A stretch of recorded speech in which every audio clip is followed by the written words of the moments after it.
Morning mga idol, so paano ba natin to ginawa? Sobrang dali lang po nito mga lodi, kahit X mo alam na alam to. Dalawang clip lang po ang ginamit nito. Ihanda nyo na ang mga dahon nyo at gagawa tayo ng obra na ipang re-reels ninyo. Tara po, edit na po tayo. Let's go! Dito mga idol, may dalawang clip lang tayong gagawin. Mag-acting na lang kayo tapos may dahon gindala tapos iwagayway nyo. Ayan. So ganun ang first clip tapos ilapit sa camera. And then sa pangalawang clip is dukutin nyo na yung camera nyo tapos ikot-ikot kayo na lang magdrama kung ano ang gagawin nyo.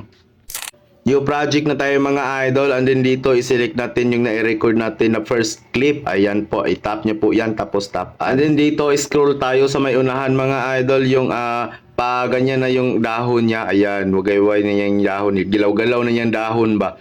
Diyan tayo mag i-split. Ayan, i-tap nyo po yung clip tapos i-split. And then kapag naputol na, move na naman tayo sa may kunti lang yung may ayan, yung mag green na yung lahat ng screen ba. I-tap nyo po yung clip, i-split, tapos yung sobra i-delete na natin. And then yung maliit na clip, i-tap nyo yan kapag nag-highlights na, hanapin sa baba yung overlay kasi ilaglag natin siya. Kapag nakalaglag na, kita nyo yung plus sign sa gilid, ayan, i-tap nyo yan. Ayan, kapag na-tap nyo na, i-select nyo na yung pangalawang clip natin, yung ikot-ikot siya ba. Ayan, so scroll tayo, hanapin nyo yung pagdakma na niya ng cellphone ha. Diyan tayo pag i-split, i-tap nyo po yung clip, pag nag-highlights, i-split.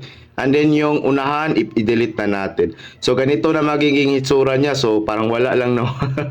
And then yung maliit sa nakababa, i-tap nyo yan pag nagka-highlights na. Remove background tayo, tapos chroma key. And then yung checkered na bilog, itapat nyo po sa dahon. Ayan, yung kulay green na dahon kapag, para makita yung nasa likuran ba. Ayan, tapos intensity, paglaruan nyo hanggang mawala yung mga ibang kulay. Ayan, tap check lang po kapag okay na. So ganito na magiging itsura niya. Ayan. And then next step natin, kita nyo yung puting box. Ayan, yung maliit. I-tap nyo po yan. Maglalagay tayo ng transition niya. Yung effects niya.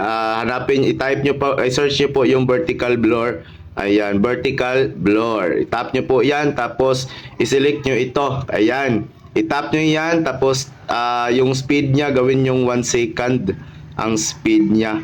Ayan, tap check lang po kapag okay na mga idol. Ayan, ganyan na yung maging itsura niya. I-try natin, di ba? Napakaangas. Ayan. And next step natin mga idol, maglalagay tayo ng keyframe para mapabilis yung dahon ba natin na pag lapit. Ayan, i-tap niyo po yung nakababang clip, yung keyframes na diamond, and then move lang konti. Kapag pumuti na yung red diamond, i-zoom nyo na po yung screen ninyo hanggang sa mawala na yung dahon, hanggang ikaw na lang yung makita ba sa screen. So i-try natin ha.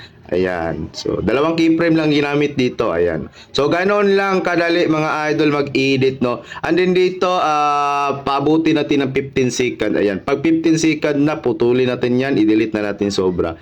And then, back lang isang saglit. Tapos, hanapin sa baba aspect ratio, 9:16. And then, 1080p, iset natin siya.